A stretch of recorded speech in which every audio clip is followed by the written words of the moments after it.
He is just a decorative husband, my wife said in open court. Not with anger, not with tears. She said it the way someone recites a summary already approved in her own mind. I remained silent. The judge did not answer immediately. She did not even look at my wife at first. Instead, she shifted her attention to my wife's attorney. Her expression was not irritated. It was thoughtful. Then she asked a question that altered the atmosphere in the room. Counselor, are you certain you understand who Mr. Rowan Hale is and what he actually does? My wife straightened. Her attorney hesitated. And for the first time that morning, Vanessa Hale's composure flickered. The clock mounted high on the courtroom wall read 9:17 in the morning when Vanessa finished her statement. Courtroom 2 of the Hennepin County Government Center in Minneapolis was unremarkable. No dramatic architecture, no crowd of observers, just muted carpeting, pale walls, a low hum from overhead lighting, and the faint scent of paper and disinfectant. I sat at the respondent's table with my hands resting flat against the surface. Years ago, I learned that clenched hands invite assumptions. Still hands do not. My name is Rowan Elias Hale. I am 54 years old. I have been married to Vanessa for 28 years. Until 2 weeks before this hearing, no one had ever formally suggested that I was incapable of directing my own affairs. Vanessa stood several feet away, angled slightly toward the judge. Charcoal suit, subtle makeup. The silver bracelet she wore when she wanted to appear restrained and dignified. She had refined this version of herself carefully over decades. I recognized it because I had watched its construction in quiet increments. Her attorney, Gregory Pike, had just outlined her petition. He described Vanessa as the steady force in our household, the one who carried long-term planning and financial structure. He described me as detached, overly academic, and ill-equipped for real-world financial decisions. He emphasized concern, stability, safeguards. Then Vanessa delivered the line she had been saving. He is a decorative husband, she said. He exists in theory, not in practice. She did not look at me. I did not react. Not because it did not register, but because a reaction would have strengthened her argument. Vanessa had always interpreted silence as emptiness. She mistook restraint for absence. That misunderstanding was the scaffolding of everything that followed. Judge Eleanor Whitaker leaned back slightly. She appeared to be in her early 70s, white hair cut close to the jaw, reading glasses resting low on her nose. She carried the composed stillness of someone who had listened to decades of testimony and learned to detect tension in the spaces between sentences. She looked at Gregory Pike. Counselor, she said evenly, are you confident you understand Mr. Hale's professional background? Gregory nodded. He works in administrative analysis. Risk oversight, I believe. The judge tilted her head. And you are certain that description is complete? The pause that followed was brief but noticeable. Vanessa glanced at me. Not fear. Not yet. But recalculation. I had not expected this shift so early. I assumed I would sit quietly through a longer sequence of claims before anything changed. But Judge Whitaker had a reputation for addressing inconsistencies as soon as she sensed them. 2 weeks earlier, Vanessa filed an emergency petition requesting that the court appoint her as temporary financial guardian over me. Not over an aging relative. Over me. She alleged diminished judgment, susceptibility to influence, inability to manage substantial assets responsibly. Within 48 hours of the filing, several of my personal accounts were placed under temporary review. My consulting contracts were paused. My access to certain institutional platforms was suspended pending clarification.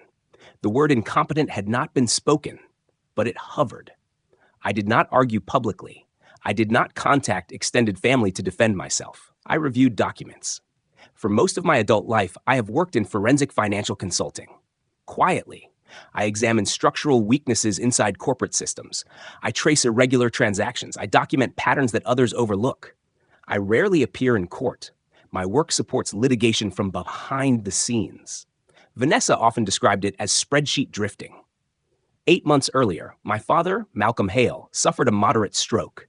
During his recovery, Vanessa offered to handle scheduling, account access, and document organization. She said it would allow me to focus on medical decisions. I agreed.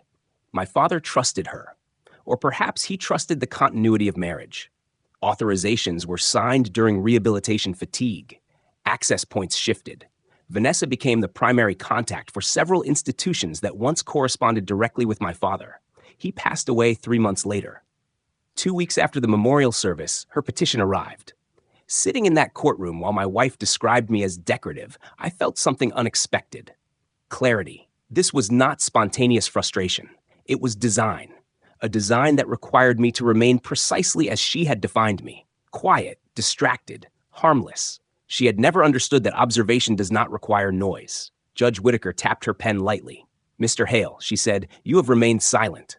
Is that deliberate?" "Yes, Your Honor." "Why?" I met her gaze. "Because this petition relies on assumptions, and assumptions tend to unravel when facts are introduced without timing." The room grew still. Vanessa drew in a breath. Judge Whitaker studied me, then nodded once. "Very well. Miss Carrington, you may proceed." My attorney, Althea Carrington, stood with measured calm. She did not look at me when she spoke. "So what is your plan, Rowan?" she asked. "For what I said. For your career. For us. You just drift." I remember nodding. I remember choosing not to respond. At the time, I believed restraint was maturity. I believed silence prevented arguments from becoming permanent damage. What I did not yet understand was that silence can be reassigned meaning. Over the years, Vanessa converted it into documentation. Our marriage had long operated on parallel lines. We shared a home. We raised 2 children. We coordinated calendars and holidays. But our interior worlds rarely overlapped. Vanessa preferred visibility. She excelled in rooms where recognition circulated freely. She liked to be perceived as decisive, indispensable, efficient. I preferred structure. I trusted systems. I found reassurance in knowing that if something failed, I could trace the flaw back to its origin. She managed social landscapes. I managed procedural ones. That was how it began. Gradually, Vanessa assumed control of anything requiring formal authorization. She transferred our savings into a different financial institution without discussing it first. She updated our insurance policies and listed herself as primary contact. She told our son, Caleb, and our daughter, Mira, to speak with her about tuition payments because your father prefers abstract work. When I raised concerns gently, she reframed them. "You avoid responsibility," she would say. "I am streamlining things for you." And because conflict felt inefficient, I allowed the shift. The transition involving my father unfolded quietly. Malcolm Hale had always been meticulous. He reviewed statements weekly. He stored receipts in labeled folders. He used to say, "Documentation is memory made durable." After his stroke, subtle lapses appeared. Misplaced envelopes, repeated questions. I noticed them early. Perhaps Vanessa did as well. If she did not say so. Instead, she stepped forward with calm assurance. She scheduled medical consultations. She contacted financial institutions. She told me she would manage the administrative burden. "You already handle enough," she said. "Let me take this." My father trusted her. She was attentive, organized, present. When she placed documents before him, he signed. Fatigue shortens scrutiny. Recovery invites delegation. I signed as well when required. The first irregularity surfaced months later when Vanessa mentioned she had reorganized several of his accounts to simplify oversight. "What does that mean?" I asked. "Routine adjustments," she replied. "Nothing for you to concern yourself with." Concern, however, is not easily dismissed when you have spent decades analyzing risk. After the funeral, our house filled with familiar rituals, condolences, prepared meals, conversations that hovered near meaning but avoided it. Vanessa coordinated everything. She communicated with the memorial home. She answered calls. She thanked colleagues on my behalf. 2 weeks later, a courier delivered the petition. It was addressed to Rowan Elias Hale in full formal print. I sat inside my car in our driveway before opening it. Moisture gathered along the windshield. I watched it form and fade. When I read the phrases financial incapacity and emergency guardianship, they felt misplaced, as though attached to someone else's identity. Vanessa was requesting judicial authority over my assets. Her claim was not that I had squandered funds, not that I had engaged in reckless behavior. Her claim was that I lacked the capacity to recognize exploitation. The symmetry was difficult to ignore. Within days, my personal accounts were flagged for review. My consulting engagements were suspended pending clarification. No accusation was issued, no explanation provided, just precaution. Caleb stopped returning my calls. Mira sent a single message. "Mom says you are overwhelmed." That night, I slept in the downstairs study. Vanessa did not instruct me to. She did not need to. The following morning, I opened my laptop and began where I always begin: records. I did not confront her. I did not alert relatives. I did not assemble allies. I requested archived statements from my father's institutions. I compiled transaction histories. I built a chronological framework. Patterns do not declare themselves. They emerge through patience. By late afternoon, alignment became visible. Small withdrawals, consulting reimbursements, transfers structured just beneath reporting thresholds. Dates clustered around afternoons when Vanessa visited my father alone. I marked them, cross-referenced them with medical appointments and travel logs. Constructed comparative sheets. By the end of the week, I had identified multiple transfers totaling tens of thousands of dollars that did not correspond to documented expenses or authorized invoices.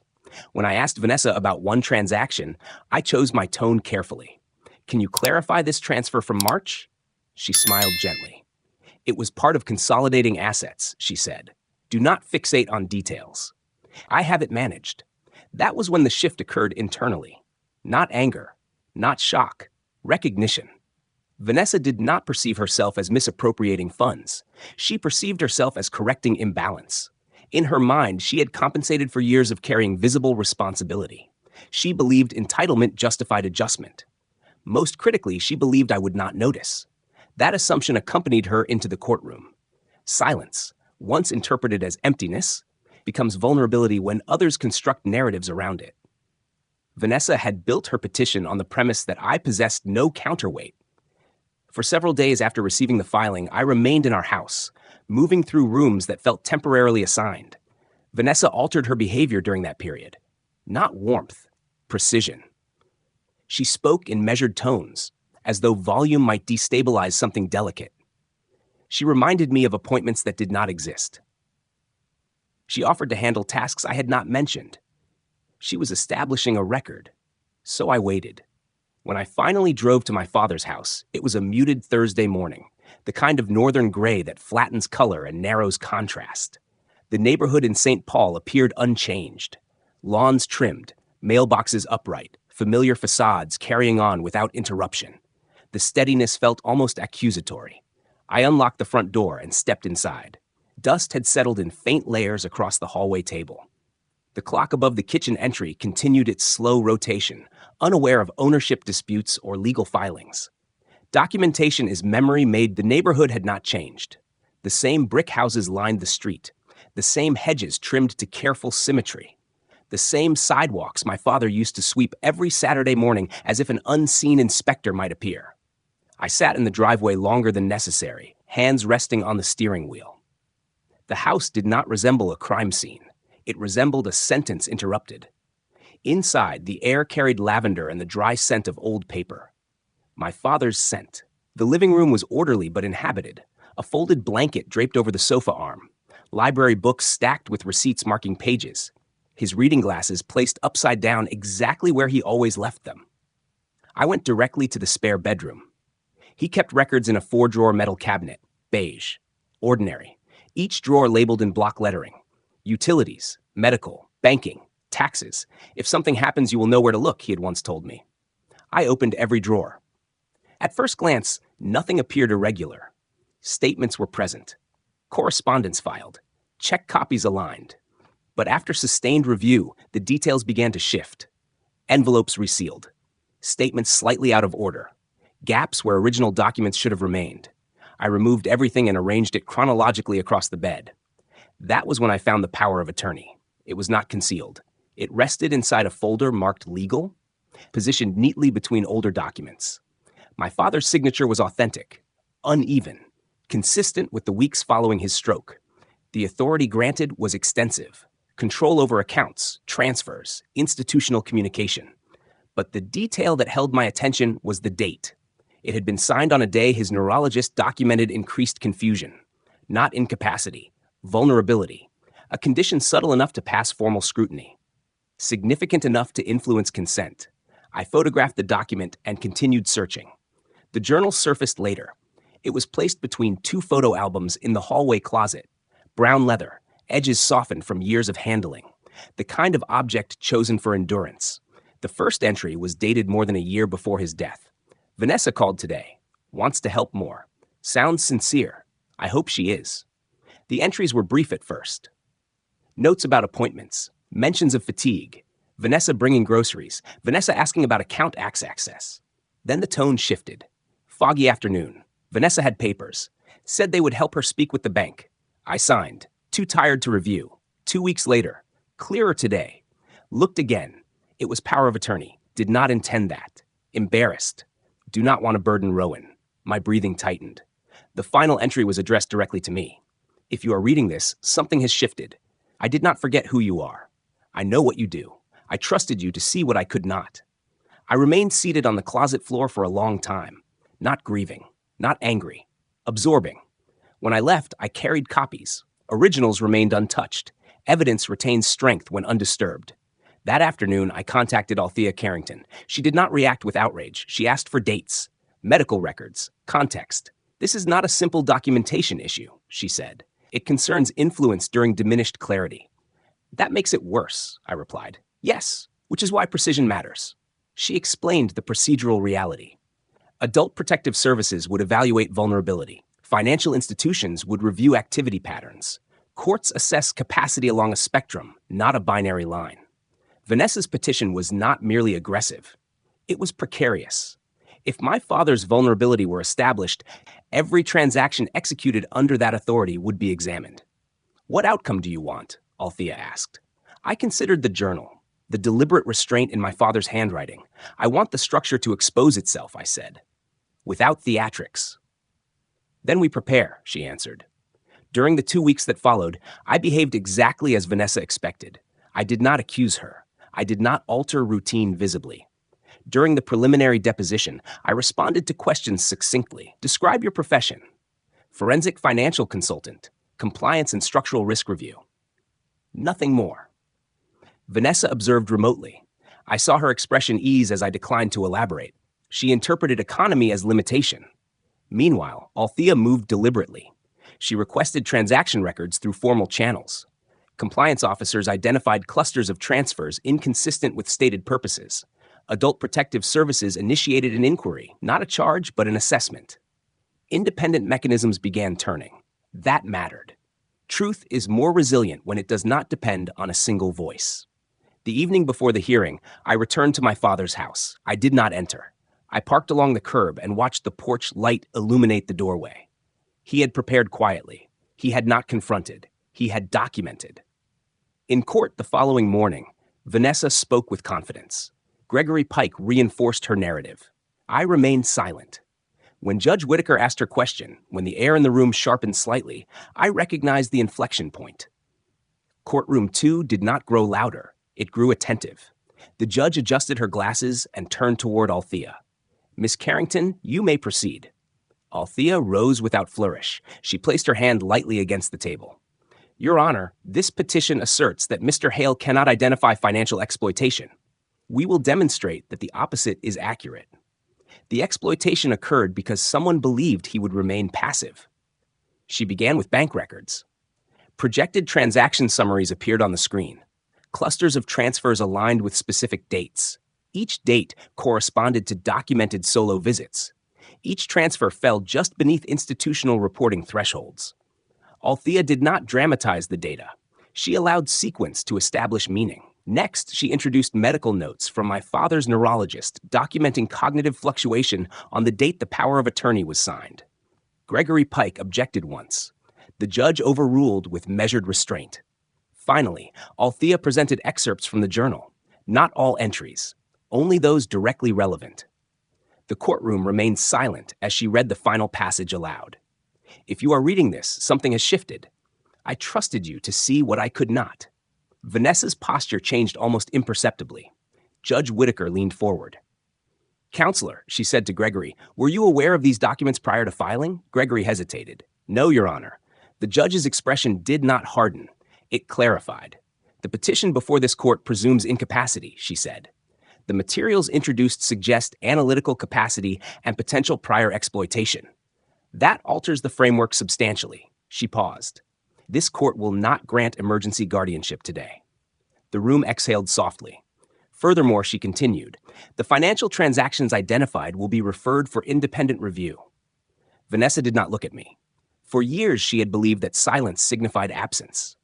What she had misunderstood was that silence, when paired with observation, accumulate, not all of them, just enough. A simple timeline appeared on the courtroom monitor. Dates aligned in a column on the left, transactions on the right, withdrawals, transfers, payments labeled administrative support and consulting services. Individually, nothing appeared dramatic, nothing that would trigger alarm in isolation.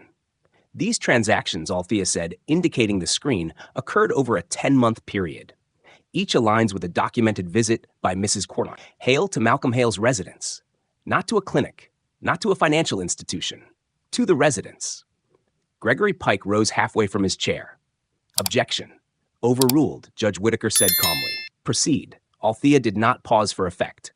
We are not alleging forgery regarding the power of attorney, she continued. We are addressing context. She displayed the document. This was executed on a date when Mr. Hale's neurologist recorded increased confusion and reduced executive functioning, not incapacity, vulnerability. Judge Whitaker leaned slightly forward. In Minnesota, Althea continued, capacity is not absolute. Consent obtained during a period of cognitive fluctuation, absent independent counsel, warrants scrutiny. Vanessa folded her arms tightly. After execution of this document, Althea said, Mrs. Hale obtained expanded access to accounts. That expansion coincides with a notable shift in transaction behavior. A new slide appeared. Prior to this date, spending patterns remained consistent for over a decade. Utilities, groceries, pharmacy, property taxes. Afterward, discretionary withdrawals appear without corresponding invoices or documentation supporting stated purposes. Gregory objected again, more softly. Overruled. Althea paused briefly. Your Honor, context matters. She turned toward me. Mr. Hale, can you summarize your professional role over the past 2 decades? I stood. I work in forensic financial consulting and compliance review. I analyze irregular financial behavior and systemic vulnerabilities within institutions. Most of my work occurs before matters reach public litigation. Have you provided testimony in court before? The judge asked. Yes. Occasionally, when findings required clarification. Judge Whitaker nodded and looked toward Gregory. Counselor, was this background incorporated into your assessment of Mr. Hale's alleged incapacity? Gregory hesitated. We believed his role to be administrative in scope. That appears to have been an assumption, the judge replied evenly. Vanessa rose abruptly. He avoids visibility, she said sharply. He hides behind analysis. That does not make him capable. Judge Whitaker raised a hand. Mrs. Hale, sit down. Vanessa complied, though tension remained visible along her jaw. Althea resumed. She did not introduce the journal immediately. Instead, she presented a preliminary summary from Adult Protective Services. Not a conclusion. A review. A report had been initiated. Financial institutions had independently flagged irregularities. This court was asked to grant emergency guardianship on the basis that Mr. Hale cannot identify exploitation, Althea said. Yet multiple institutions recognized concerning patterns without his prompting. The judge's expression shifted. Miss Carrington, she said slowly, are you indicating that this petition itself prompted a broader inquiry? Yes, Your Honor, and that inquiry is ongoing. Silence settled across the courtroom. Judge Whitaker folded her hands. Mrs. Hale, she said, you requested emergency authority over your husband's finances. Based on the evidence presented, that request appears premature. Vanessa opened her mouth, then closed it. The petition is denied with prejudice, the judge continued. Additionally, given the material introduced and the independent review underway, this matter will be referred to the county attorney for further examination.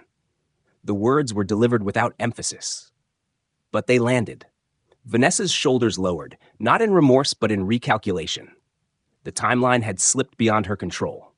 Judge Whitaker looked toward me. Mr. Hale, she said, your decision to remain silent was prudent. I inclined my head once. When the gavel sounded, I felt no surge victory, only alignment, as though a misaligned structure had been corrected by a fraction. Outside the courtroom, Althea spoke quietly. This stage is concluded. The next will not be as contained. I understood. When institutional systems begin to move, they rarely halt at the first irregularity uncovered. The courthouse doors closed behind us. Early spring air carried a restrained chill, enough to keep people moving, not enough to justify retreat. The petition was denied, Althea said as we walked toward the parking structure. But that does not conclude the review. I know. What surprised me was the absence of relief. The immediate threat had been lifted, but accounts remained under examination. My professional engagements were still suspended pending clarity. My children were navigating conflicting narratives, and now formal systems were engaged. Within 48 hours, the audit widened. No spectacle accompanied it, no confrontation. Financial institutions simply extended their scope, as protocol dictates when Adult Protective Services formalizes involvement.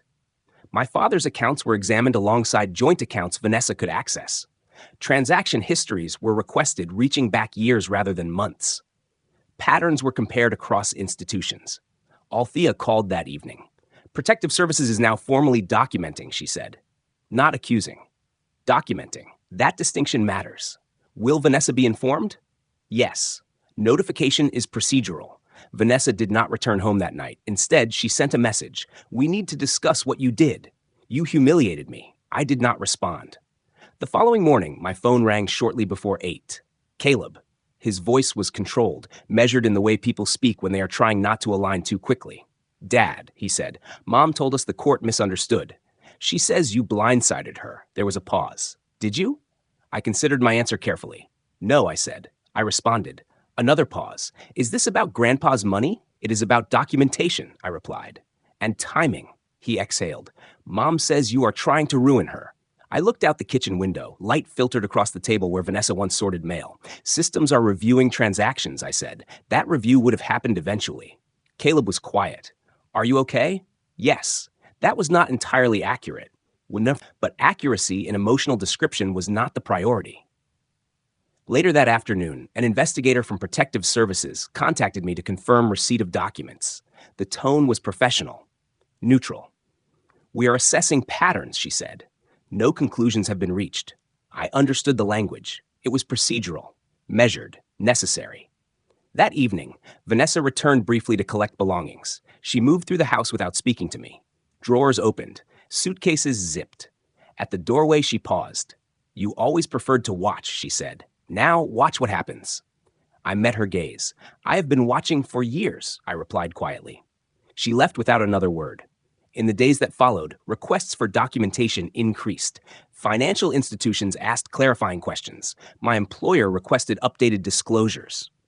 The county attorney's office confirmed receipt of referral. Nothing dramatic occurred. No one raised their voice, but movement continued. The structure. What determines the difference? I asked. Intent and knowledge, Renee Alvarez replied.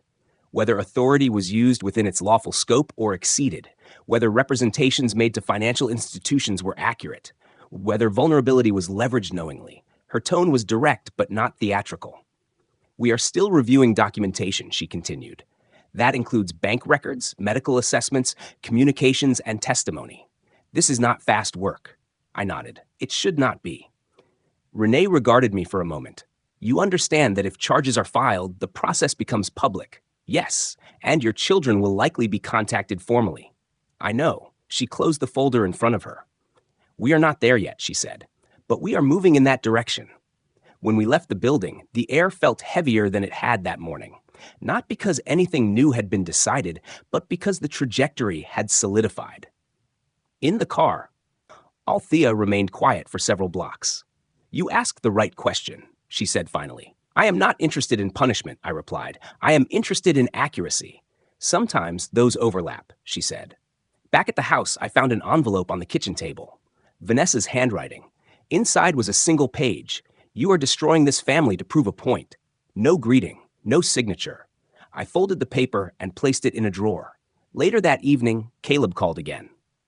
They want me to meet with someone from the prosecutor's office, he said. Mom says I should refuse. What do you think? I asked. Another pause. If I refuse, it looks like I have something to hide. That is often how it is interpreted. Are you trying to send her to jail? The question arrived without accusation, just confusion. I am trying to ensure that what happened is documented correctly, I said. What happens after that is not mine to control. He breathed out slowly. She says you never cared about Grandpa's accounts until now. I looked at the hallway where my father's framed photographs still hung. Caring and announcing care are not the same thing, I said. He did not respond immediately. I will meet with them, he said at last. After we ended the call, I sat alone with the quiet. The refrigerator hummed. Wind moved faintly against the windows. The next weeks unfolded with restrained inevitability. Subpoenas were issued to financial institutions and to Janelle Pierce's consulting entity. Email records were reviewed. Metadata timelines were reconstructed. Signatures were compared. Janelle's cooperation was cautious. Through counsel, she acknowledged receiving funds labeled as administrative compensation. She stated she believed the power of attorney authorized such transfers. Belief, however, requires foundation. Investigators requested communications between her and Vanessa. Some were produced. Others were incomplete. Each omission created additional questions. Vanessa adjusted her posture publicly. She began describing herself as overwhelmed, as trying to help, as misunderstood. Privately, her messages to me grew sharper. You orchestrated this. You waited. You wanted me to slip. I did not respond. The distance between us ceased to feel temporary. Caleb met with the prosecutor's office. He returned home afterward and sat across from me at the dining table. They asked about Grandpa's routines, he said, about who handled bills, about whether Mom ever seemed stressed about money. What did you tell them? The truth, he replied. That she handled things. That you rarely interfered. That I never saw you fight about it. That is accurate. He looked at me carefully. Were you waiting? For what? For her to make a mistake. I considered the question. No, I said. I was waiting for clarity. He absorbed that without comment. Hannah's interview followed days later. She was more forthcoming than she expected to be. Afterwards, she called me. They asked about the earrings, she said softly. What did you say? That Mom told me Grandpa wanted her to have them, but I never heard him say that. Her voice trembled slightly. You did what was appropriate, I said. Do you hate her? The question caught me off guard. No, I said after a moment. Hate simplifies things too much. Silence settled between us, not strained, just heavy. I miss how things were, she said. I do too. But I did not add that what we missed had contained fractures long before anyone named them. One afternoon, nearly 2 months after the hearing, Renee called. We have completed the preliminary review, she said. We intend to file formal charges. My hand remained steady against the table. On what basis? Financial exploitation of a vulnerable adult. Fraud related to representations made to institutions. The forgery count will depend on final handwriting analysis, but it is under consideration. When will this be public? Within days of filing. I thanked her for informing me. After I ended the call, I remained seated. The house was quiet again, though it felt different than before. Not cavernous, not suspended. Resolved, perhaps. Vanessa was served 2 days later. There was no spectacle, no raised voices. She arrived at the house briefly that evening, eyes bright with restrained fury. This is what you wanted, she said. No, I replied. This is what happened. She laughed once, sharply. You could have stopped this. How? By not digging. The word lingered. Digging implies disturbance, but sometimes the ground has already shifted. Digging only reveals the fault line. I did not say that aloud. Instead, I said, you asked the court to declare me incapable. You initiated scrutiny. She looked at me as though searching for an earlier version of me, one that would retreat. You changed, she said. No, I answered quietly. I remained consistent. She left without another word. News of the charges traveled quickly among extended family. Messages arrived in uneven waves, some supportive, some cautious, some silent. Caleb withdrew further, processing privately. Hannah oscillated between anger and grief, and I moved through each day methodically. Documentation. Communication with counsel. Meetings with my employer. 3 weeks later, my employer reinstated me. Administrative leave concluded pending no direct findings against me. Professional systems, at least, had recalibrated. Personal ones were slower. The arraignment date was set. On the morning of the hearing, I stood outside the courthouse again. The air carried early summer warmth this time. Althea joined me on the steps. How are you holding up? She asked. Steady, I said. That will help. Inside, the process began as all such processes do. Formal, procedural, measured. Vanessa stood at the defense table beside her attorney. She did not look at me. The charges were read. She entered a plea, and the system continued its deliberate movement forward. I felt no triumph, only the recognition that silence, when paired with patience. What happens next? I asked Renee after the arraignment. Evidence review, she replied. Witness cooperation. If the charges stand, we extend a plea offer. If that fails, we prepare for trial. She studied me carefully. This will not move quickly. I am not in a hurry, I said. That evening, Vanessa confronted me directly. She waited until the house was empty, until Caleb and Mira were out, until the rooms felt contained enough for her to attempt control again. You caused this, she said, standing across from me in the living room. You could have stopped it. I met her eyes without hostility. I did not initiate it, I said, and I cannot halt a process I did not create. She laughed, brittle and thin. You always retreat into procedures, into systems. You act like you are separate from the damage. I am not separate, I replied. I am accountable to it. Her expression shifted, not into fear, but into assessment. They will not imprison me, she said. Not over this. I did not answer.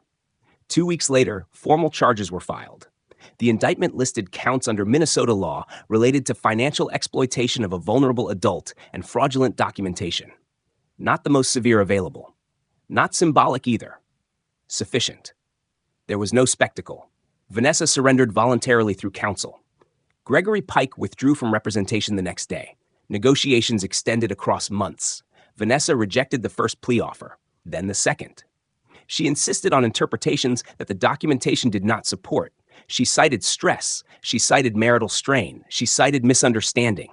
Eventually, the paper record narrowed the available paths. The clustered transfers, the intermediary payments, the power of attorney executed during documented cognitive fluctuation, the absence of independent legal guidance for my father, the inconsistencies closed around her. She accepted a plea to a felony count. The sentence reflected what often occurs when financial impact is significant, but the defendant has no prior criminal history. A suspended custodial sentence contingent on compliance. 3 years under supervision. 5 years of probation, full restitution with interest, mandatory financial disclosure, permanent prohibition from serving as a fiduciary or managing another individual's assets. To satisfy restitution, Vanessa liquidated holdings. One property, purchased quietly the previous year through a trust, was sold. I was not present when the court accepted the plea. Althea attended and called afterward. It is finalized, she said. I sat at the kitchen table and absorbed that information. It did not feel like triumph. It felt like gravity redistributing weight to its proper place. Professional consequences extended outward. My employer reinstated me following an additional review period. There were disclosures. Monitoring. No sanction. Only caution. I accepted it without resentment. Institutions recalibrate slowly. Caleb required more time. His emotions moved between anger and grief, often without clear boundary. We spoke, though not always easily. Resolution was not immediate. Healing does not align with court calendars. Mira began therapy. Weeks later, she asked if I would join one session. I did. Vanessa sent a letter through her attorney months later. It was shorter than earlier communications. Regret framed carefully. No admission. No apology. I did not respond. Some exchanges do not require conclusion.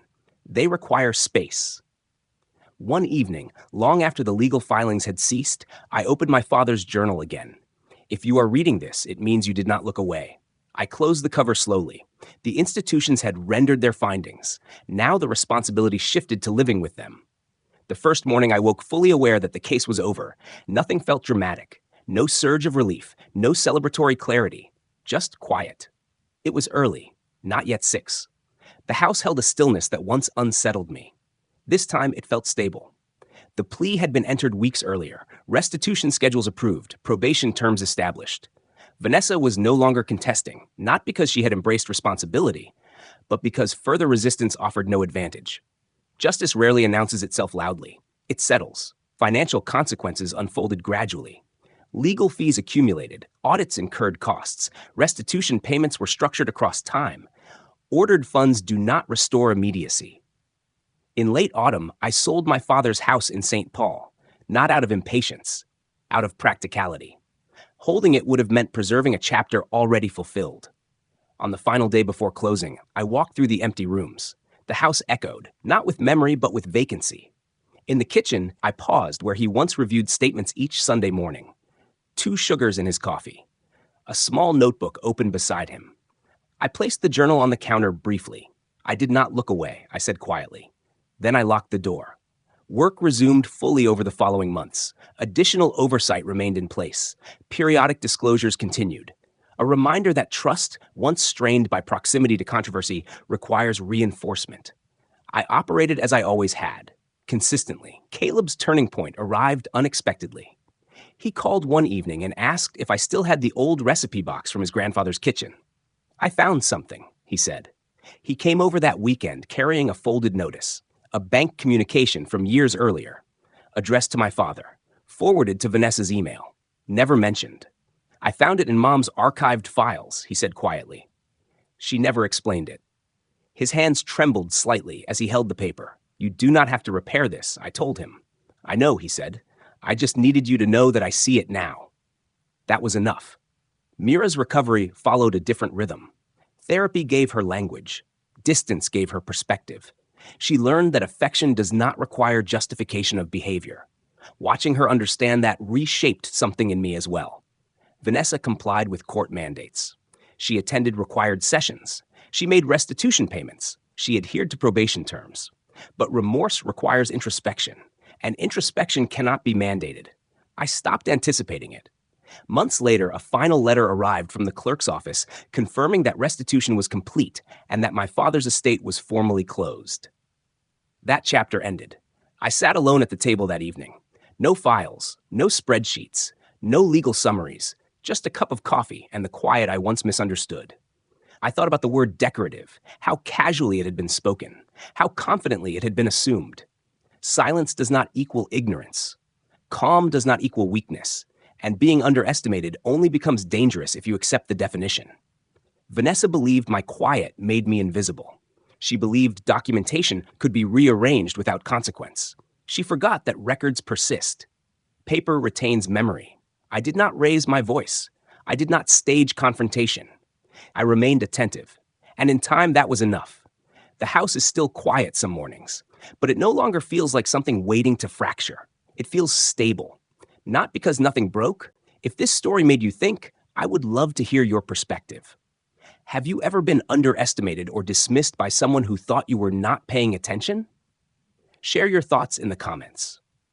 If you appreciate stories about quiet strength, long arcs of justice, and truth revealed through evidence, make sure to like this video and subscribe.